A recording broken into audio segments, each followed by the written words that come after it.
Assalamualaikum warahmatullahi wabarakatuh.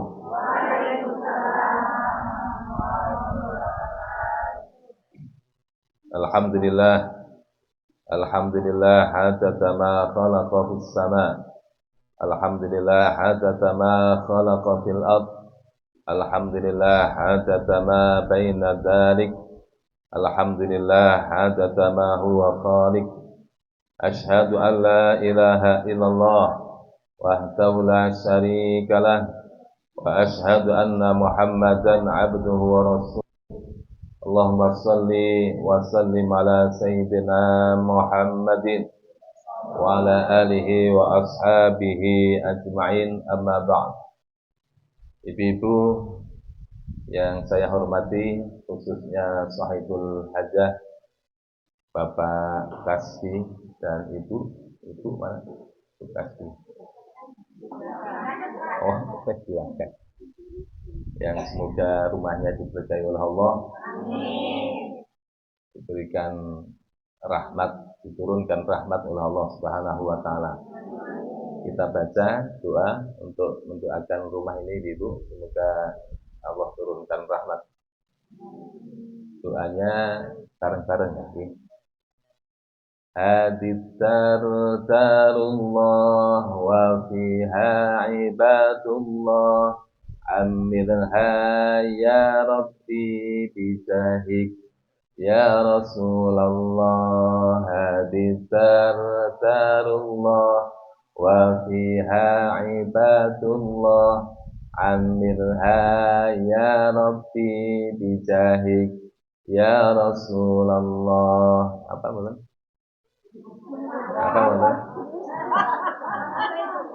Ini jazah dari guru saya, dari gurunya lagi. Jadi kalau ada masjid atau rumah yang mau ditempati, maka sering-sering dibacakan doa ini.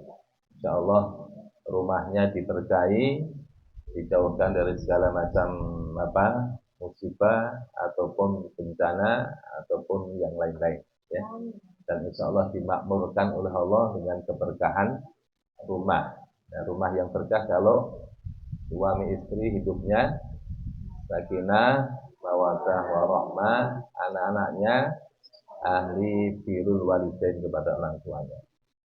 Oke, kita ulang 3 kali, kalau nggak hafal ya nanti dicatat. Hadid darullah wa fiha ibadullah amirha ya Rabbi bijahik ya Rasulullah. Hadid darullah wa fiha ibadullah amirha ya Rabbi bijahik ya Rasulullah. Hadid darullah wa fiha ibadullah amirha ya Rabbi bijahik ya Rasulullah. Hadid darullah wa fiha ibadullah amirha ya Rabbi bijahik ya Rasulullah. Sudah hafal dulu? Oh belum? Pentium 1 saya. Ini laptopnya juga Pentium 1 ya. Bermasalah ya. Dicatat mungkin atau direkam? Direkam aja ya. Ulangi lagi. Sudah direkam belum? Sudah ya. Oh ya ya. Nanti di-share. Hadihid tulisannya. Hadihid darullah, ini adalah rumah Allah. Wa fiha ibadullah, yang di dalamnya ada hamba-hamba Allah. Amirha ya Rabbi, ya Allah, makmurkan, berkahi, rahmati rumah ini bijahik ya Rasulullah, dengan barokah dan haknya Rasulullah Shallallahu Alaihi Wasallam. Pokoknya segala sesuatu kalau nyebut Kanjeng Nabi, insya Allah Gusti Allah langsung ridho, langsung ngabulkan. Makanya ketika berdoa pasti diterima ketika apa? Dilandasi dengan sholawat. Diawali dengan sholawat, diakhiri dengan sholawat, pertengahannya sholawat, setiap mau minta sholawat, insya Allah langsung dijawab oleh Allah Subhanahu wa Ta'ala. Ibu-ibu yang dirahmati Allah Subhanahu wa Ta'ala, sebetulnya hari ini saya mau ngupas tentang pesanannya sponsor Kak Ju, yaitu tentang rumah tangga yang sakinah, mawaddah dan rahmah. Cuman yang hadir bapaknya cuma satu. Harusnya komplit nih. Kenapa? Karena kalau membahas rumah tangga sakinah, mawaddah warahmah harus suami istri. Kalau hanya ibu-ibu berarti yang dinasihati cuma ibu-ibu. Padahal rumah tangga sakinah itu ketika suami istri paham, suami istri mengerti bagaimana cara membina rumah tangga yang sakinah, mawaddah, warahmah. Nah, ibu-ibu yang dirahmati Allah, flashback sebelum kita membahas tentang bagaimana membina rumah tangga yang sakinah, maka yang harus kita pahami tujuan menikah. Tujuan menikah. Ibu-ibu dulu menikah karena apa? Karena cinta. Karena cinta atau karena uang? Terus? Kalau nggak ada uang, nggak ada cinta ya. Kalau nggak ada cinta, nggak ada.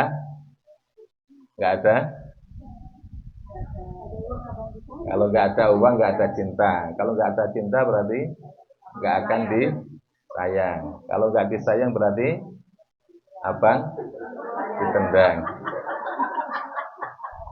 Insyaallah ya. Itu guyonannya orang angkringan. Nah, ibu-ibu yang dirahmati Allah Subhanahu wa Ta'ala, kembali kepada tujuan semula kita menikah. Pertama, apa kita menikah? Satu, menghidupkan sunnahnya Kanjeng Nabi. Kenapa Rasulullah mengatakan an-nikahu sunnati?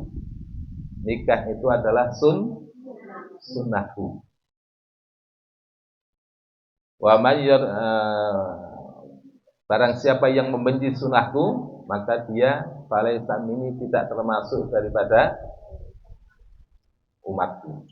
Artinya apa? Artinya nikah itu adalah sunnahnya para nabi, sunnahnya Rasulullah Shallallahu Alaihi Wasallam. Kalau niat awal kita menikah adalah dalam rangka untuk menghidupkan sunnah Rasulullah, berarti apa? Berarti kita dalam tinggi untuk beribadah kepada Allah Subhanahu wa Ta'ala. Karena Rasulullah tidak suka hidup membujang. Rasulullah tidak suka ada orang yang pokoknya nggak mau nikah, kepengin ibadah terus, kepengin fokus dengan majelis ilmu, kepengin pokoknya. Sampai-sampai satu saat ada 3 sahabat Rasulullah yang datang ke rumah Rasulullah. Kemudian ditemui sama istrinya Aisyah.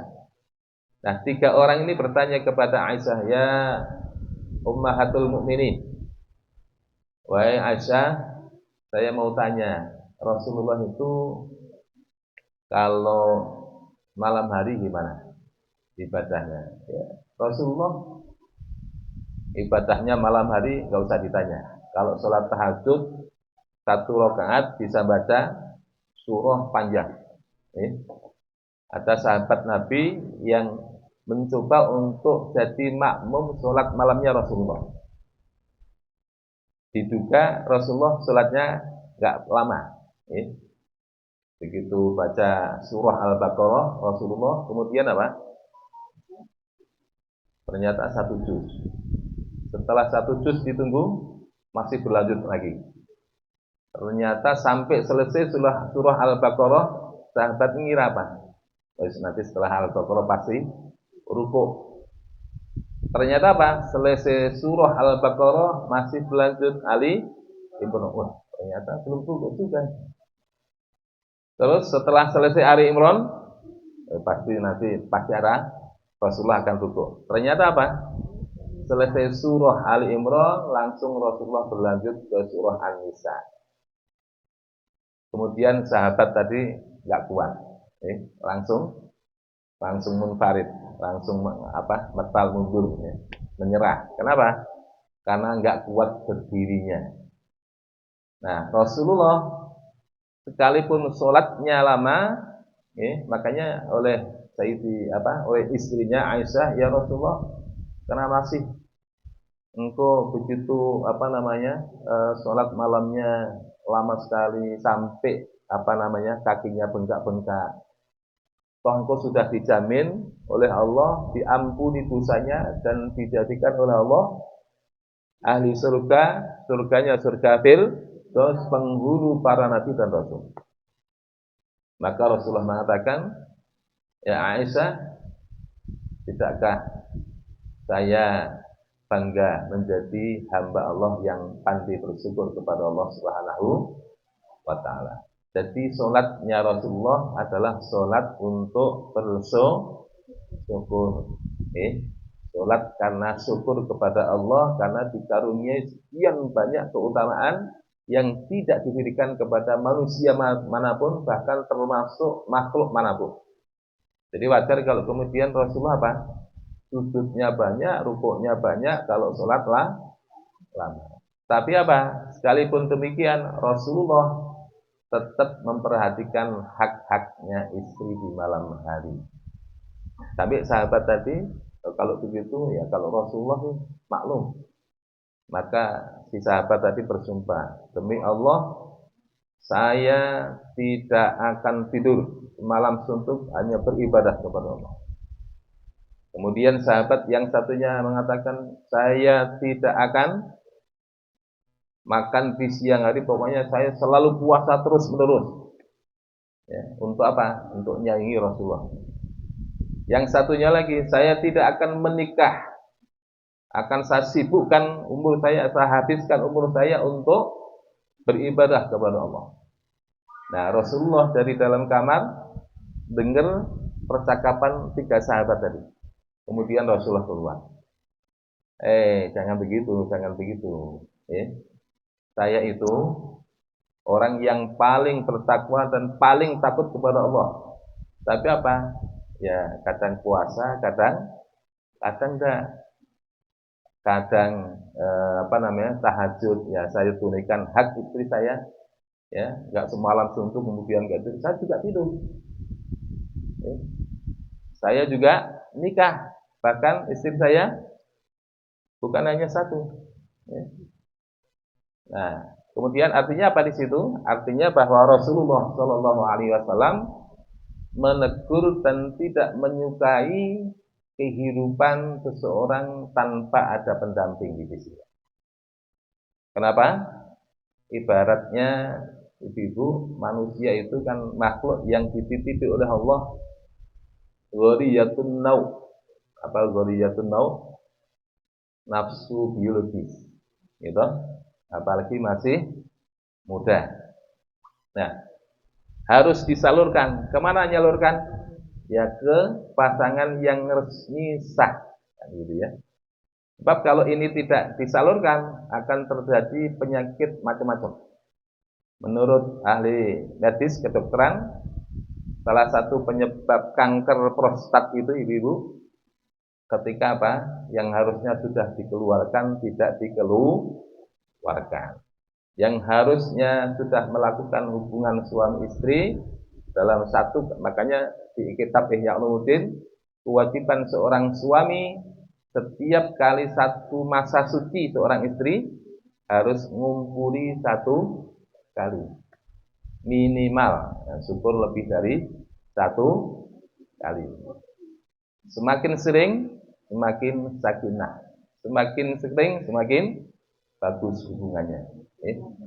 Nah, ibu-ibu, jadi nikah itu nikah itu adalah sunnah Rasulullah Shallallahu Alaihi Wasallam, dan menghidupkan sunnah adalah termasuk sesuatu amal yang luar biasa, apalagi terkait dengan pernikahan.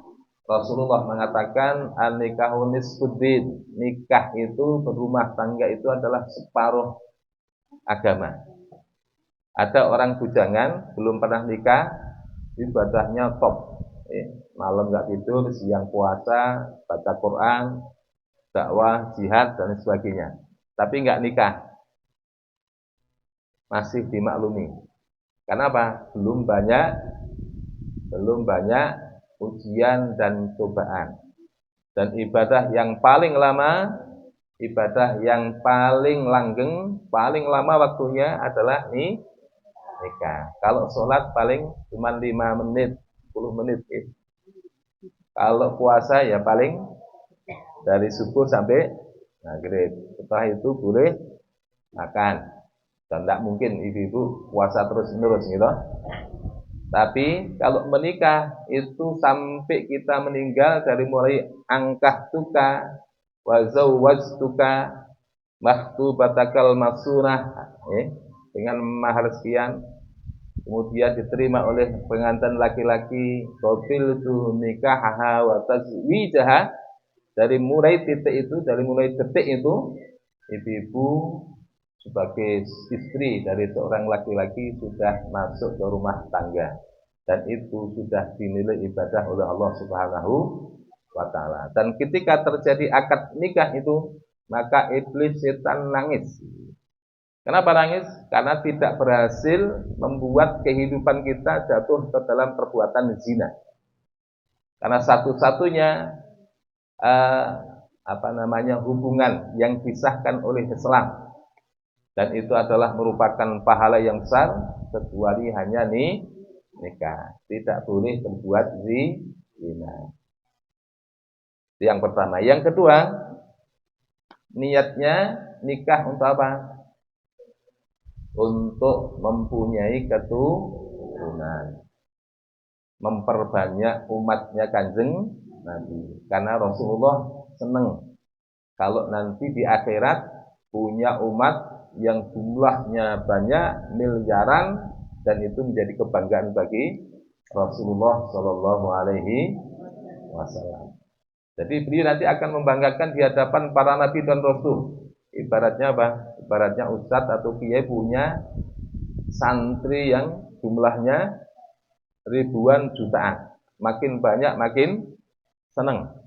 Nah, Kanjeng Nabi juga begitu, ya, karena nanti di akhirat ternyata apa? Ada nabi yang pengikutnya hanya 2. Ada nabi yang pengikutnya hanya 8, hanya 9, hanya 10, bahkan hanya 1. Bahkan ada seorang nabi yang tidak punya pengikut. Nah, Rasulullah di antara para nabi dan rasul adalah nabi yang umatnya paling banyak. Dan itu menjadi kebanggaan Rasulullah Shallallahu Alaihi Wasallam. Makanya apa? Apapun istilahnya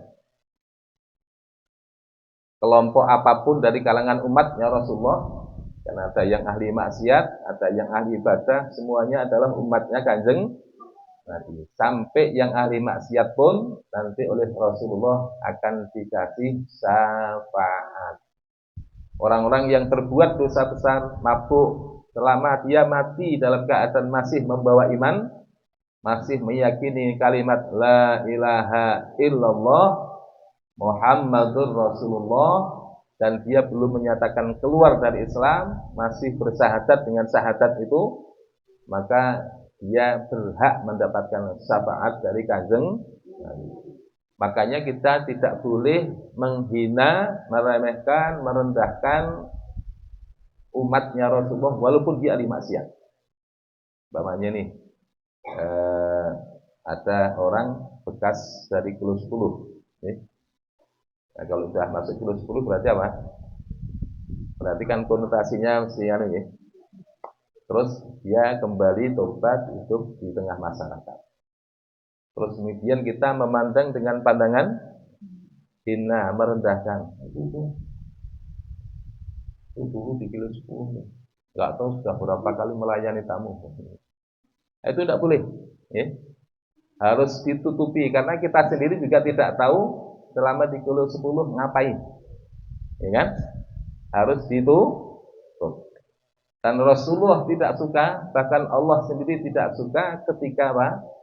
Kita saling menghina, apalagi di antara umatnya Rasulullah. Maka harus selalu husnudon kepada siapapun, apalagi umatnya Kanjeng Nabi. Nah, yang ketiga, tadi yang kedua apa? Memperbanyak jumlah umatnya Kanjeng Nabi. Makanya apa? Kalau Rasulullah begitu senang ada keluarga yang anaknya banyak, yang penting tetap bersahadat, ya. Makanya ibu-ibu ketika punya anak yang lebih banyak lebih bagus. Anaknya berapa ibu-ibu? Putranya berapa? Ya, 3 saja. 3 saja kalau sekarang udah berat. Tapi cucunya banyak. Alhamdulillah, berarti pabriknya apa? Kalau orang dulu punya anak 10, 11, 12 biasa ya. Sekarang itu anak 11 itu susah. Susahnya bukan makaninya, tapi apa? Nyekolah ke.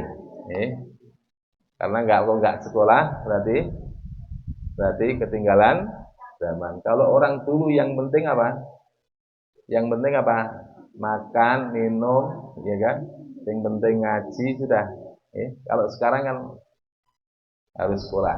Sementara sekolah biayanya mahal. Jangankan masuk perguruan tinggi, masuk TK saja sudah mahal. Makanya yang paling berat ibu-ibu kalau kepingin punya anak banyak, ibu-ibu pindah negara. Pindah kemana? Pindah ke Qatar. Karena di Qatar itu dari mulai lahir sudah, janganlah lahir, nikah itu dapat beasiswa dari pemerintah. Berapa? 75 juta. Kemudian punya anak dikasih beasiswa untuk nyusui selama 2 tahun. Kemudian ketika sekolah gratis, kasih beasiswa sampai perguruan tinggi kalau umpamanya diragati sama negara. Makanya kalau kepengen punya anak banyak, pindah warganegaraan di Qatar. Sebetulnya Indonesia bisa. Harusnya Indonesia bisa. Kenapa kok Qatar bisa? Karena betul-betul kekayaan sumber daya alam betul-betul dikelola oleh negara untuk kemakmuran rakyatnya. Dan Qatar itu hampir 100% warganya muslim semuanya. Nah, teman saya yang jadi imam di Qatar itu aja gajinya udah jadi imam tuh, imam masjid itu ya 100 juta. Teman saya yang Freeport mau ditarik ke Qatar, perusahaan Qatar itu yang di Freeport mungkin gajinya enggak segitu. Di Qatar ditawari 300 juta. Tapi kenapa Pak Haji enggak mau? Diwakilkan saya aja ada. Ya, mana-mana. Karena nyaman di Indonesia. Nah, ibu-ibu yang dirahmati Allah, kemudian an-nikahu nisfuddin. Nikah adalah separuh dari agama. Kenapa dianggap separuh dari agama?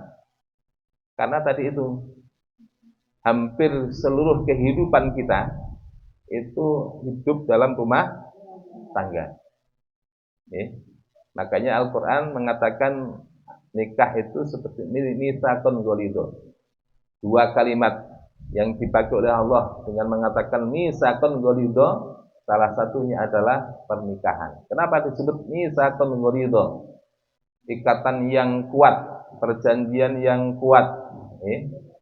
Karena pernikahan adalah menghalalkan yang haram. Yang awalnya haram jadi halal. Yang awalnya dosa jadi berpahala. Yang awalnya tidak boleh jadi boleh. Contoh, dulu berduaan haram, setelah nikah malah wajib itu. Berduaan. Dulu ketika sebelum menikah ngobrol, berduaan tidak boleh. Salaman tidak boleh. Kemudian traktir boleh nggak? Traktir pacar boleh nggak? Ya? Traktir boleh, asal niatnya apa? Baru begini Pak Ustadz, ini bagaimana pernikahan yang demikian? Oh iya. Ini pernikahannya istri perempuan pakai jilbab di gereja. Berarti laki-lakinya non muslim. Tidak sah. Jadi pernikahan beda agama. Kalau menurut Islam itu nggak sah, kecuali kalau laki-lakinya muslim, perempuannya non muslim, ahlul kitab masih boleh. Tapi kalau laki-lakinya non muslim, perempuannya muslim, jumhur ulama mengatakan tidak sah pernikahannya. Nah, makanya sekarang itu subhanallah, yang ngeri adalah ketika kita punya anak perempuan, nggak kita didik, kemudian tahu-tahu punya pacar non muslim, maka tanggung jawab siapa? Orang tua. Tanggung jawab orang. Tapi kalau sudah dewasa begitu Pak Ustadz kan mereka tanggung masing-masing. Kalau orang tuanya dari awal sudah mendidik, ya tanggung anaknya.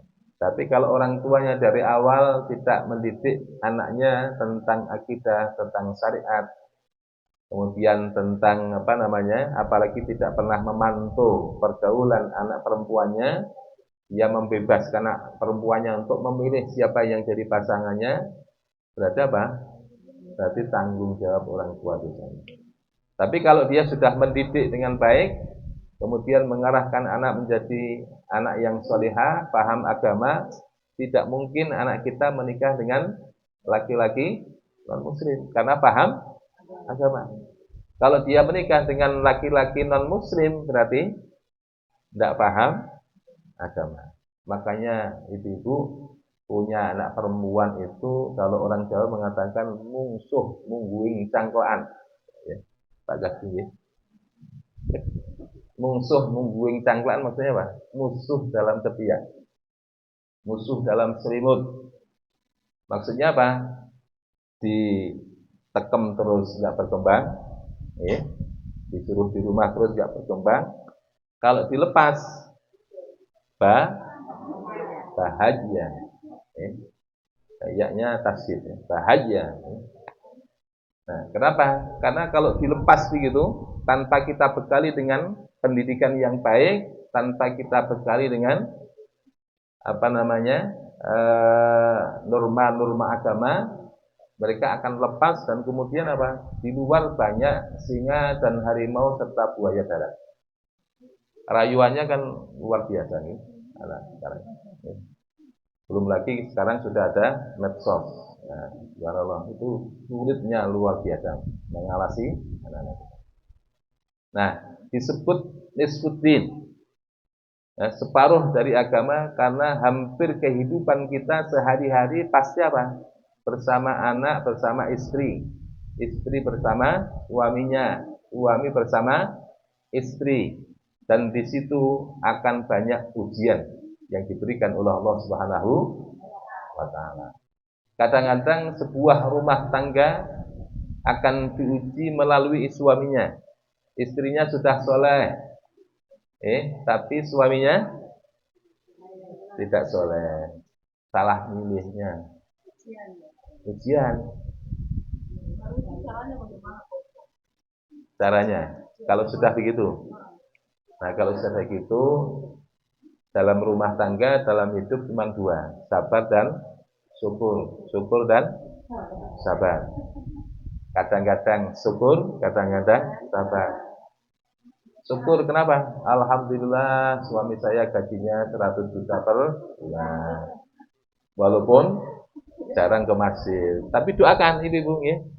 Karena ibu-ibu sudah dikasih gaji 100 juta per bulan, maka untuk membalas jasa kebaikan suami, doakan di setiap malam, sepertiga malam terakhir atau ketika sholat duha atau ketika suami bepergian, doakan.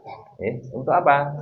Agar Allah menurunkan hidayah kepada suaminya, agar suaminya menjadi suami yang Nah, doanya apa? Kalau doanya untuk suami apa? Umpamanya Allah maghfir li zauji umpamanya, ya Allah ampunilah suamiku. Allah marham li zauji, ya Allah rahmati suamiku. Allah mahdi zauji, ya Allah berilah petunjuk kepada suamiku. Kalau tidak paham bahasa bahasa bahasa kambing, ya. Bahasa kambing kayak gitu. Terus pokoknya mbek gitu sama Gusti Allah ini. Ya Allah, tujuh kula Gusti, mungkin dengan paringi petunjuk supaya suami saya mau sholat jamaah di masjid, rajin ngaji, itu, Nah, ada kalanya diuji oleh Allah apa? Suaminya sudah soleh, sudah rajin ngaji, rajin ke masjid, rajin sholat, rajin tahajud, tapi istrinya apa? Istrinya apa? Cerewetnya bukan main. Kalau istri cerewet itu fitrah, ya. Fitrah. Cuman ada cerewet yang solihah, ada cerewet yang jahat. Kalau cerewet yang solihah yang gimana? Cerewet yang solihah yang gimana? Mas, Bu ya kalau mau makan itu doa dulu. Mas, ya apa namanya? Kalau pas azan segera sholat dan sholatnya ke masjid, jangan di rumah. Kalau di rumah namanya laki-laki solihah. Kalau di masjid laki-laki soleh. Jadi cerewetnya tapi apa? Cerewet solihah. Karena memang apa? Kata Dokter Aisyah Dahlan itu, perempuan itu setiap hari ini yang paling cerewet nih. 24.000 kata keluar itu. Jadi kalau ada ibu-ibu yang cerewet, mungkin yang potongan 24.000. Minimal 16.000 yang pendiam. Laki-laki yang paling cerewet itu hanya 12.000. Itu laki-laki yang trainer tutorial ya. Kalau saya mungkin hanya 1.000 aja. Karena kalau sudah sama istri, saya itu nyopir istri dari Kuala ke sini kamu ya. Itu yang cerewet kan istri. Saya cuman, oh ya, dengarkan aja. Dan makanya apa? Istri disuruh ngajar ke anak-anak apa? Ngajar di BBC supaya apa? Supaya tersalurkan. Kalau sudah habis di sekolah, ya, yang harusnya 24.000 kata, kemudian sudah habis dengan anak-anaknya, dengan murid-muridnya, santri-santrinya, di TPK nanti masih ngajar dengan santrinya, ketika ketemu suami, nah, udah capek, ya. Jadi kalau mau ngomeli suami yang apa, suaminya kurang perfect, suaminya kurang apa namanya perhatian, ya. Sudah hilang. Begitu sampai di rumah langsung tidur. Dia tidak pusing dengan suaminya. Itu kira-kira bagaimana lagi?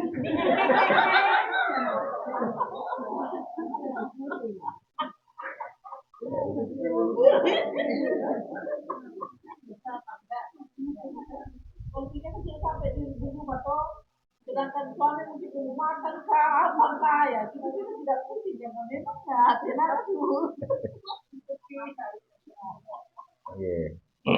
Nah, ibu-ibu, kita bicara tentang kewajiban istri, ya.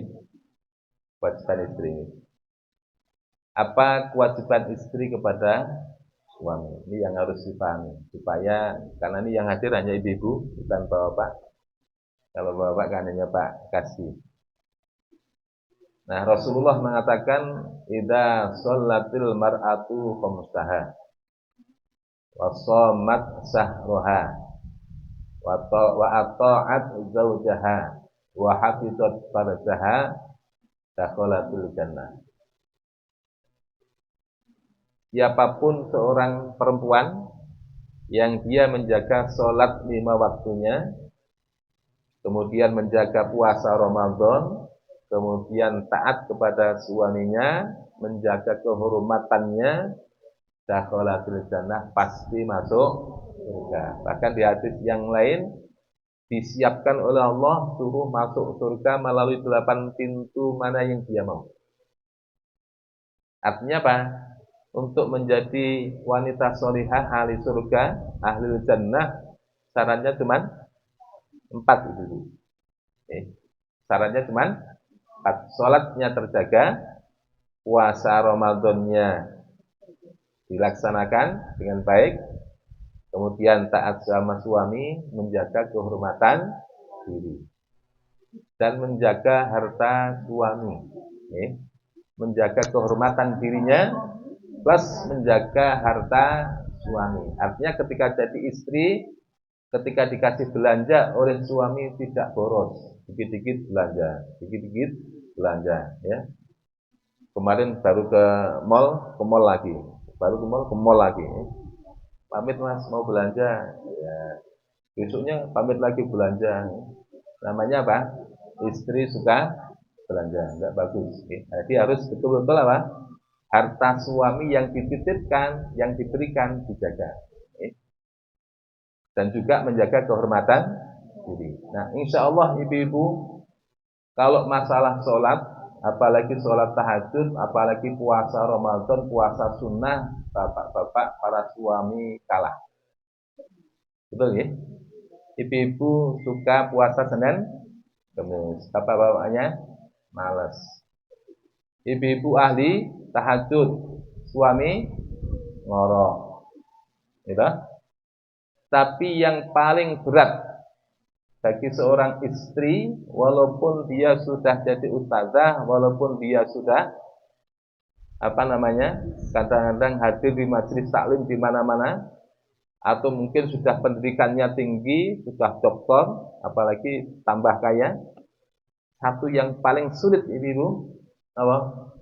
Taat kepada suami. Okay. Taat pada suami. Okay. Diakui nggih? Diakui? Okay. Taat selama apa? Selama tidak diperintah untuk perkara yang maksiat. Tapi kalau sudah diperintah kepada perkara yang maksiat, itu wajib menolak.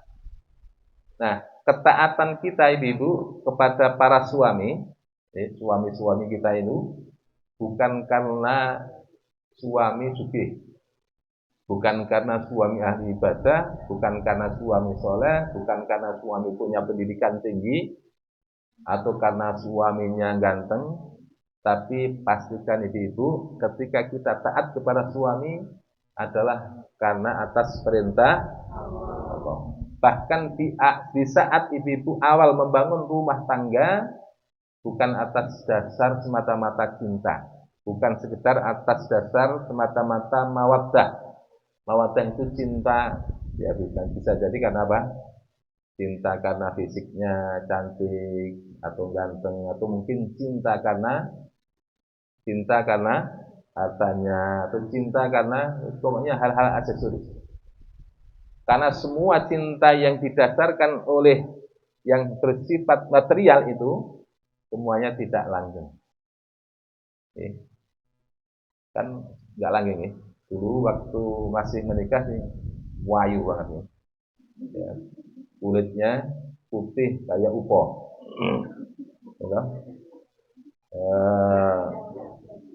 Jadi lihat saja sudah bikin laki-lakinya langsung nyaman. Sayyidina Ali punya istri Fatimah. Fatimah putrinya Rasulullah, cantiknya luar biasa. Enggak saya bayangkan. tapi cantiknya luar biasa. Ya putrinya Rasulullah, anaknya putrinya Rasulullah, kemudian apa? Rasulullah orang yang ganteng, tampan seluruh dunia. Maka putrinya pasti cantik. Sayyidina Ali ketika pulang dari bepergian, begitu lihat istrinya apa?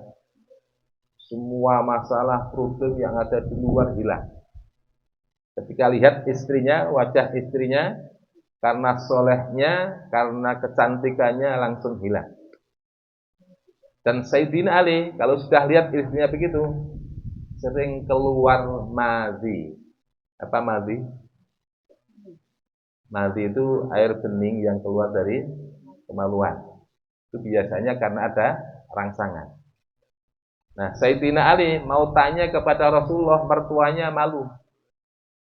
Akhirnya apa? Nyuruh temannya, Abu Darda, tolong tanya ke Rasulullah, hukumnya madhi itu apa? Ya, hukumnya madhi apa? Namanya menantu mau tanya sama mertua kan ya.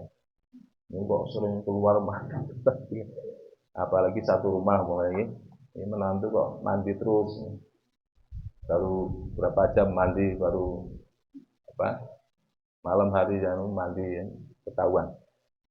Nah ini Sayyidina Ali malu, mau tanya langsung sama Rasul, akhirnya apa? Nyuruh sahabat yang lain. Coba tolong, hukumnya mandi itu apa?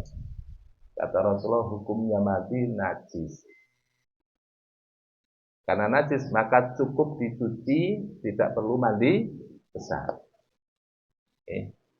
Nah itu apa? Karena saking cantiknya Siti Fatimah, sehingga Sayyidina Ali ketika melihat wajah Siti Aisyah di samping solehnya, itu langsung semua hilang. Ya, yang ruwet-ruwet di luar itu hilang. Begitu lihat, makanya pecah di rumah. Nah, ibu-ibu, jadikan kita di hadapan suami seperti Fatimah di hadapan Sayyidina Ali. Ustaz, saya sudah maca, saya sudah bersolek, saya sudah pakai bingsu, saya sudah pakai ukuran, sudah masuk ke salon. Tapi begitu saya tampil depan suami seperti itu, malah diketawain, Ustaz. Kenapa diketawain?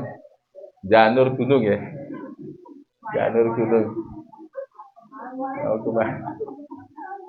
padahal apa? Niatnya dari pengajian sudah berhias diri, bersolek diri, maca dengan secantik-cantiknya. Begitu pulang dari salon, suaminya tadi kejeduk di cagak telepon. Nah, harusnya apa? Makanya apa? Suami boleh berbohong kepada istri dalam rangka untuk membangun hubungan suami istri yang sakinah. Coba kalau suami jujur betul ya. Saya umpamanya istri sudah maca. Gimana nih? Kalau foto wae umpamanya foto wae gitu ya. Itu langsung istri apa? Besoknya lagi nggak mau dandan itu. Makanya apa?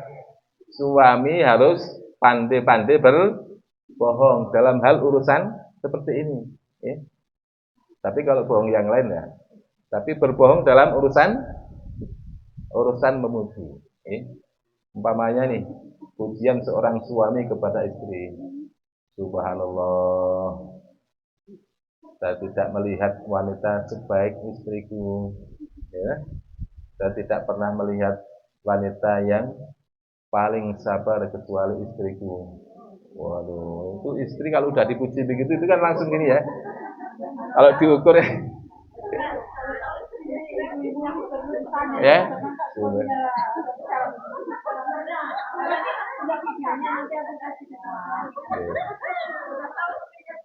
Kalau istrinya cerewet dipuji juga ya. Subhanallah, istriku banyak zikirnya kepada Allah. Ya, sebab apa? Sebab kalau semuanya pendiam, rumah tangga sepi. Rumah tangga sepi. Umpamanya, suaminya pendiam, istrinya pendiam. Masuk rumah, keluar rumah, assalamualaikum. Setelah itu asik masing-masing pegang HP, ya toh. Nih, tolong buatkan minum. Ya. Dibuatkan, tapi apa? Ya. Gak ada romantis apa gitu. Ya, itu nggak enak. Ya. Tapi kalau istrinya cerewet sedikit, ya, yang penting tidak ngomeli, ya, tidak ngomeli hal-hal yang tidak perlu, itu subhanallah indah. Namanya nih, agak ngandel sedikit. Ngandel itu apa? Ngandel itu agak manja sedikit. Ya. Begitu suaminya pulang, ya, langsung subhanallah, ada pangeran yang datang di rumah saya. Ya, langsung dicium tangannya, kemudian dipeluk. Alhamdulillah masih kembali ke rumah. Gitu. Ya, ibu walaupun sudah umur 60, mesra dengan suami luar biasa. Ya. Luar biasa. Nah, kembali, yang paling berat bagi istri adalah apa? Taat. Bahkan di dalam kitab Al-Qudil Rasulullah mengatakan, seandainya boleh seorang manusia sujud kepada manusia, maka aku perintahkan seorang istri sujud kepada suaminya. Kenapa? Karena saking besarnya hak suaminya. Maka Allah mengatakan ar-rijalu qawwamuna 'alan nisa. Laki-laki adalah qawwamuna 'alan nisa. Qawwamuna, kalau guru saya mengatakan yang paling banyak tanggung jawabnya. Paling banyak tanggung jawabnya. Tanggung jawabnya kepada siapa? Bukan hanya kepada istri, tapi kepada anaknya, kepada orang tuanya, kepada saudara perempuan. Paling tidak ada 4 perempuan. 1, 3 atau 4? 1 istri, ibu, anak perempuan, saudara perempuan. Seorang suami, seorang laki-laki yang dia tidak mau bertanggung jawab terhadap 4 perempuan ini, mungkin istrinya soleh, tapi sama saudara perempuannya nggak mau mendidik, nggak mau menjaga, nggak mau menafkahi, maka dia diseret ke neraka karena saudara perempuan. Mungkin dia berhasil mendidik istrinya, tapi nggak berhasil mendidik anak perempuannya, maka anak perempuannya nanti yang akan menyeret dia ke dalam neraka. Mungkin anaknya perempuan sudah dididik, kemudian istrinya sudah terdidik, saudara perempuannya sudah dinafkahi, dididik dengan baik, tapi ibunya bisa menyeretnya ke dalam neraka. Kenapa? Karena tidak pandai berbakti kepada ibunya. Maka jadi laki-laki ibu qawwamuna, orang yang banyak tanggung jawabnya. Kalau ibu-ibu tanggung jawabnya apa? Cuman taat. Yang kedua, menjaga kehormatan diri, menjaga harta suami. Sama kalau Allah, sama Allah berarti puasa dan sholat. Sudah cukup. Ibu-ibu tidak akan dimintai pertanggungjawaban terhadap dosa suami. Tapi suami akan dimintai pertanggungjawaban terhadap setiap perilaku perbuatan istri dan anaknya. Ini bibi nak ya. Dalam masalah nafkah ibu-ibu ketika masih punya orang tua belum menikah, nafkahnya tanggung jawab ayah. Ketika dia sudah menikah, tanggung jawab suami. Ketika jadi janda, tanggung jawab bayahnya lagi. Kalau masih ada. Kalau nggak ada, tanggung jawab saudara laki-laki. Kalau saudara laki-laki nggak ada, tanggung jawab anak laki-laki. Anak laki-laki nggak punya, tanggung jawab pamannya. Pamannya nggak punya, tanggung jawab baitul mal, watambil. Baitul mal, maksudnya apa? Kas negara. Seorang khalifah, seorang presiden bertanggung jawab terhadap seorang wanita janda yang dia tidak punya wali di sekitarnya. Baik itu ayahnya, baik itu suaminya nggak punya, anak laki-laki nggak punya, pamannya nggak punya, maka tanggung jawabnya kepala negara. Jadi tinggal ngitung aja jumlah janda di Indonesia yang nggak punya, ya kan undang-undang sudah mengamanahkan, ya. Tapi kan pelaksanaannya nol. Ya. Nah, beratnya laki-laki itu. Artinya bukan hanya tanggung jawab kepada istri, tapi kepada orang tua, anak-anaknya, saudara perempuan. Ini kalau umpamanya seorang laki-laki, suami punya gaji, maka yang harus didahulukan nafkah yang wajib adalah pertama istri. Setelah istri, anak. Lalu yang ketiga, orang tua. Kemudian saudara perempuan. Ini yang wajib dulu. Kalau ibu-ibu punya harta, punya uang, punya gaji, untuk apa? Nggak wajib menafkahi suami, tidak wajib menafkahi anak, tidak wajib menafkahi orang tua, tidak wajib menafkahi saudaranya. Tapi seorang laki-laki tadi itu. Makanya Pak, kalau ada seorang istri yang mau membantu menunaikan hak-haknya suami, itu nilai plusnya. Nilai plusnya. Kenapa? Pahalanya besar. Pahalanya besar. Makanya apa? Yang paling afdol ketika seorang istri diberikan kekayaan oleh Allah, kemudian dia mau bayar zakat, maka zakatnya diutamakan diberikan ke suaminya yang miskin. Namanya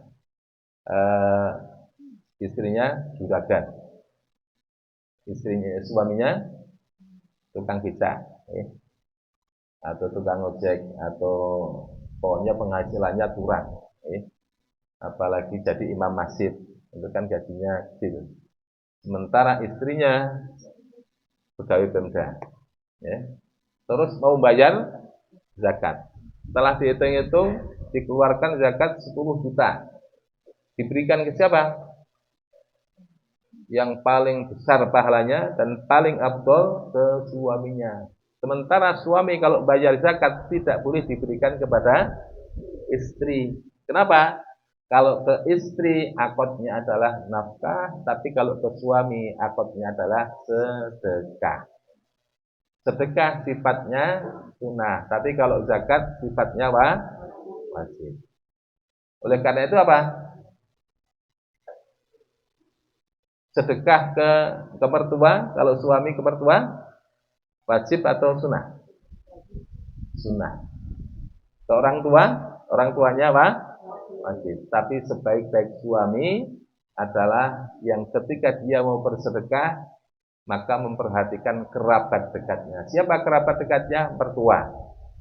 Siapa kerabat dekatnya? Saudara. Baik saudara dari dirinya maupun saudara istrinya. Siapa kerabat dekat? Paman, Pak D, Budi. Siapa kerabat dekat? Ya, cucunya. Nah, itu jangan istilahnya apa? Jauh-jauh dulu. Tapi yang dekat, kerabat dekat tidak diperhatikan. Maka apa? Kata Rasulullah, orang yang suka bersedekah tapi kepada orang lain, tapi keluarga dekatnya tidak pernah diperhatikan, seolah-olah dia belum pernah bersedekah. Kenapa? Saking pentingnya bersedekah kepada keluarga dekat untuk apa? Menjalin hubungan kekerabatan itu jauh lebih afdal. Nah, ibu-ibu yang dirahmati Allah, sampai jam berapa? Ya, jam 3. Kalau diteruskan panjang. Nah, satu taat, Jadi taat kepada suami apa? Bukan karena suami sugih, bukan karena suami pendidikannya tinggi, bukan karena suaminya soleh. Ustaz, itu suami saya sering berbuat dosa, Ustaz. Sering maksiat, Ustaz. Sering judi. Gimana, Ustaz? Tetap taat. Kenapa? Karena taat kepada suami bukan didasarkan kepada suami itu soleh atau tidak Nah, tapi apa? Karena perintah dari Allah. Sebagaimana kita sebagai anak punya orang tua. Kebetulan orang tuanya tidak soleh. Apalagi orang tuanya kafir. Maka apa? Sebagai anak tetap birrul walidain. Kenapa harus birrul walidain? Padahal orang tuanya kafir? Karena perintah dari Allah. Jadi ibu-ibu ketika suami maksiat, ditegur apa enggak? Ditegur apa enggak? Tetap ditegur. Cara pertama negur suami gimana? Kalau suaminya ahli maksiat. Pertama doa. Bukan berantem ya. Atau apa? Enggak dimasakkan malah ngamuk. Kalau umpamanya enggak dimasakkan malah ngamuk, berantem tambah itu. Dadi yang awalnya cuma selingkuh satu perempuan jadi 10 perempuan. Karena enggak betah di rumah. Nah, yang pertama ibu-ibu sholat tahajud, sholat hajat di sepertiga malam terakhir atau sholat duha, habis sholat langsung ndonga teng Gusti Allah. Caranya negur pertama. Kenapa? Karena hati seseorang itu yang pegang hati siapa? Allah. Nah, untuk merubah hati seseorang supaya hati seseorang itu lembut, dapatkan hidayah, maka Gusti Allah perlu diketuk pintunya, pintu hidayahnya. Supaya apa? Supaya dengan barokah doanya seorang istri, doa yang mustajabah, doa seperti termasuk doa yang mustajabah adalah doa orang tua kepada anak, doa istri kepada suami.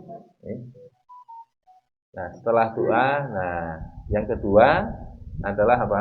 Ini kalau ibu-ibu betul-betul mencintai suami loh, bukan bukan sekedar sebagai tempat tidur, tapi betul-betul mencintai. Karena mencintai yang sejati adalah ketika kita tidak ikhlas pasangan kita berdosa, bermaksiat kepada Allah Subhanahu wa taala. Yang kedua, husnul tabaul. Apa husnul tabaul? Melayani suami dengan sebaik-baiknya. Namanya kesukaannya sambal terasi, ya buatkan sambal terasi. Kesukaannya kopi jahe, ya buatkan kopi jahe. Bahkan kalau bisa ya tawari yang enak-enak, pokoknya selalu senyum di depan suami, selalu tampil senyum, seolah-olah kita nggak tahu maksiatnya suami. Kenapa? Karena maksiatnya suami ibu-ibu nggak tanggung dosanya. Maksiatnya suami ibu-ibu istri tidak tanggung jawab. Tapi maksiatnya ibu-ibu suami ikut tanggung jawab. Itu beratnya jadi laki-laki.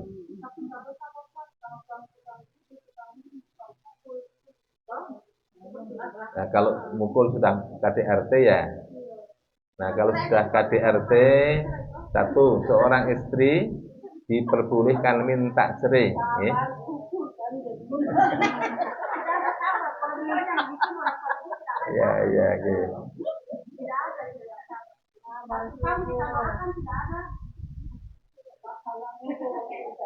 Kalau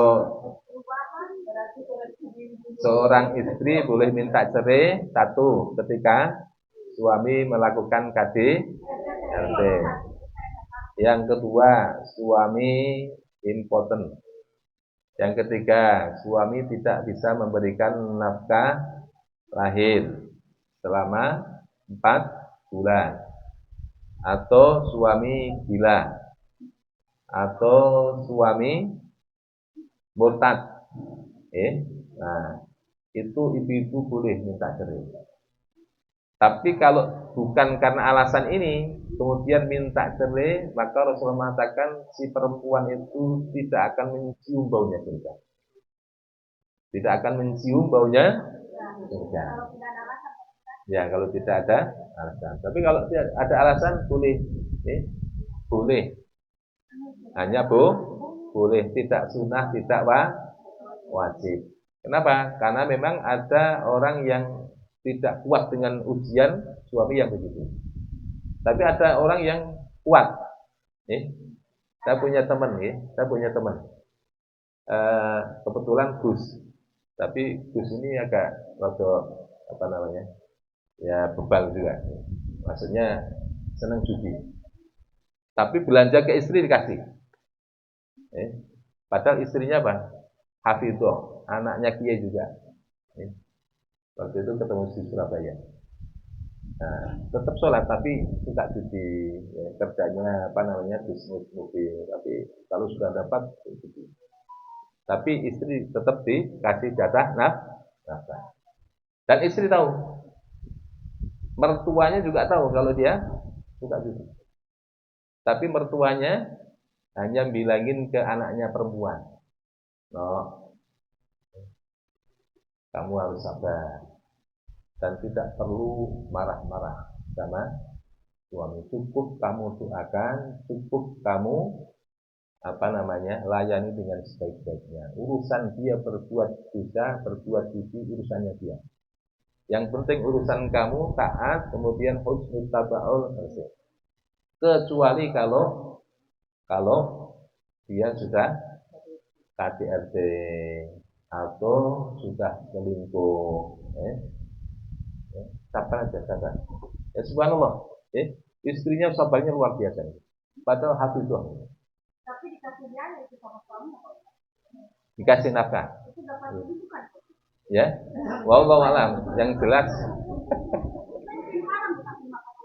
ya yang haram kan yang dosa suaminya, ya. Ya mungkin ada pendapatan lain yang halal, ya. Nah, husnudonnya istrinya adalah mungkin ini dari jual beli mobil dan sebagainya. Tapi memang hobinya kalau sudah judi sampai jutaan ini. Kalau sudah kalah tahu-tahu habis. Yang namanya sudah penyakit. Nah, tapi subhanallah. Tapi barokah dari istrinya yang soleh dari ibu teman saya, walaupun masih maksiat, waktu itu dia bilang ke saya, tapi Ustaz, saya bangga punya istri yang hafidhoh, kemudian apa namanya tetap taat, tetap hormat sama saya, walaupun saya sudah kayak belangkeran begini, gitu ya, sudah bajingan begitu, tapi masih dihormati sama istri saya. Ya mungkin saya sekarang belum bisa tobat, tapi satu saat saya akan berhenti begitu. Nah, itu kan berarti apa? Ya tergugah karena apa? Kebaikan akhlak dari istrinya. Bahkan ada seorang cerita, ya, seorang istri punya suami yang juga apa namanya ahli maksiat. Nah istrinya punya kebiasaan apa? Setiap melakukan sesuatu baca basmalah. Masakan suami baca basmalah, nyuci baca basmalah, apapun baca basmalah. Bikin air minum baca basmalah, salaman sama suami baca basmalah, mau kumpul sama suami baca basmalah. Ini suaminya apa? Saking gregetannya, ya mungkin karena belum dapat hidayah, kepengin ngeprang ya istilahnya, ngeprank. Nah, uang yang dikasihkan oleh suaminya disimpan sama istrinya di lemari. Nah, begitu disimpan, setiap mau nyimpan baca basmalah. Setiap mau nyimpan baca basmalah. Kemudian si suaminya mengambil uang itu dicuri, ya, tanpa sepengetahuan istrinya. Kata suaminya, "Dek, coba ambilkan uang saya yang kamu simpan di lemari." Ini padahal sudah diambil uang. Begitu mau dibuka lemarinya, istrinya baca basmalah. Ternyata apa? Uangnya masih utuh dan suaminya kagetnya luar biasa. Kenapa? Ditanya, kenapa sih? Padahal uang itu sudah saya ambil, tapi kok masih utuh? Iya mas, karena saya setiap kali memasukkan uang dan mengambil uang selalu baca basmalah. Akhirnya apa? Barokahnya istri yang solehah tadi itu, suaminya kemudian taubat kepada Allah, berhenti dari maksiat, kemudian menjadi suami yang ahli ibadah. Berapa banyak ibu suami yang awalnya ahli maksiat, suami yang awalnya tidak mengenal Allah, tapi didampingi oleh seorang istri yang solihah, yang penyabar, ya, yang selalu mengetuk pintu Allah, pintu rahmatnya Allah, pintu maghfirahnya Allah, untuk supaya Allah menurunkan rahmat dan hidayah kepada suami. Akhirnya apa? Suaminya yang awalnya ahli maksiat jadi ahli taat. Makanya apa? Jangan tinggalkan doa untuk suami. Di waktu malam hari, habis sholat 5 waktu, habis sholat duha, habis sholat tahajud, langsung apa? Ketuk pintunya hidayahnya Allah Subhanahu wa taala. Agar apa? Agar suami kita bisa menjadi imam yang baik, bisa membimbing kita, bisa menjadi teladan dalam keluarga, dan supaya apa? Bisa menjadi pengayom bagi kita di dunia maupun di akhirat.